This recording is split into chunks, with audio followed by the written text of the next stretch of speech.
Hello बच्चों, कैसे हैं आप लोग। आशा करती हूँ कि आप सभी अच्छे होंगे। बच्चों, शुरू करते हैं आज का अध्याय, मीरा, रसखान तथा सूरदास।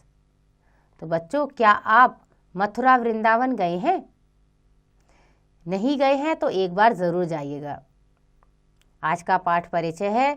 हिंदी साहित्य में एक ऐसी भावधारा है जो समस्त संसार को भूलकर केवल ईश्वर का गुणगान करती है। इस धारा में भक्ति का आनंद भी मिलता है और ईश्वर प्रेम के रस से अद्भुत शांति भी।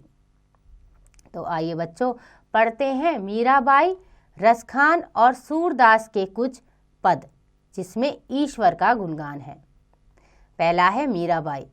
पायो जी मैं तो राम रतन धन पायो, वस्तु अमोलक दी म्यारे सतगुरु, कृपा कर अपनायो, जन्म जन्म की पूंजी पाई, जग में सभी खवायो, खर्चे नहीं कोई चोर ना लेवे, दिन दिन बढ़त सवायो, सत की नाव खेवटिया सतगुरु, भव सागर तर आयो, मीरा के प्रभु गिरधर नागर, हरक हरक जस गायो। तो बच्चों, यहाँ पर मीराबाई कहना चाहती हैं कि मीरा ने राम नाम का अलौकिक धन प्राप्त कर लिया है। उनके अनुसार मीरा के सतगुरु ने उन पर कृपा करके यह अमूल्य वस्तु उन्हें दी है, जिसे उन्होंने पूरे मन से स्वीकारा है। राम नाम का वस्तु एक ऐसी वस्तु है जो कभी चोरी नहीं होती और बांटने से बढ़ती ही है। यह वस्तु उनको जन्म की पूंजी की तरह मिली है। राम का नाम ग्रहण करना ही उनके लिए एकमात्र धन है। ये एक ऐसा धन है जो जितना खर्च किया जाए तब भी कम नहीं होता, बढ़ता ही रहता है। इसीलिए मीरा जी कहती हैं कि राम का धन उन्होंने पा लिया है और अब इस राम के सहारे ही वह अपना जीवन खुशी खुशी बिताएंगी।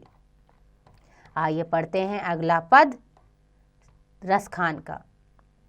धुरी भरे अति शोभित श्यामजू, तैसी बनी सिर सुंदर चोटी, खेलत खात फिरे अंगना, पग पैजनी बाजती पिरी कछौटी, वा छवि को रसखानी, बिलौकत वारत काम, काल निधि कोटी, काग के भाग बड़े सजनी, हरि हाथ सौले गौ माखन रोटी।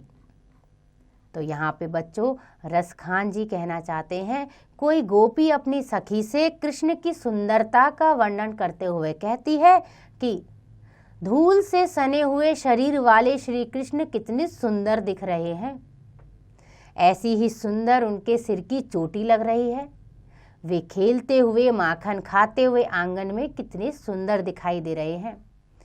श्री कृष्ण का बाल बचपन बहुत ही सुंदर और नटखट था, ये तो हम सबको ही पता है। इसी को रसखान बता रहे हैं कि दो सखियां श्री कृष्ण को देखकर बातचीत कर रही हैं। बोल रही हैं कि श्री कृष्ण के पैरों में पैजनिया यानी पायल है, उनके ने पीले वस्त्र पहने हुए हैं। कह रहे हैं कि यह समय उनको कितना सुंदर दिखाई दे रहा है। वो कह रहे हैं कि हे सखी, इस कौए का भी सौभाग्य कितना बड़ा है जो श्री कृष्ण के साथ माखन रोटी खा रहा है। तो आइए पढ़ते हैं अगला पद जो लिखा है सूरदास जी ने।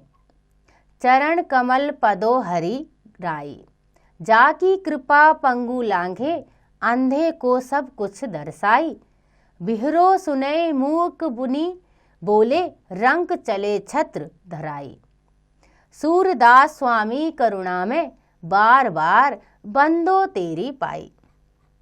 तो यहाँ पे बच्चों सूरदास जी कहना चाहते हैं, सूरदास जी की मैं श्री हरि के चरण कमलों की वंदना करना चाहता हूँ, जिसकी कृपा से अपंग भी पर्वत को पार करने में समर्थ हो जाता है। यानी कि अगर किसी व्यक्ति के हाथ पांव नहीं है, उसके अंदर भी इतनी शक्ति आ जाती है कि वो पहाड़ को भी पार करने की इच्छा रखता है। भगवान की कृपा से अंधे को सब कुछ दिखने लगता है, बहरा सुनने लगता है, गूंगा बोलने लगता है। उन कृष्ण की कृपा से अत्यंत कंगाल भी सिर पर छत्र धारण करके चलने लगता है और अपने आप को राजा मानने लगता है। सूरदास कहते हैं कि मैं अपने उस करुणा में स्वामी के चरणों की बार बार वंदना करता हूँ, पूजा करता हूँ और मैं अपने स्वामी को कमल के समान मानता हूँ। तो बच्चों, आशा करती हूँ कि आपको ये पद समझ आ गए होंगे। इनका अभ्यास आप स्वयं कीजिएगा।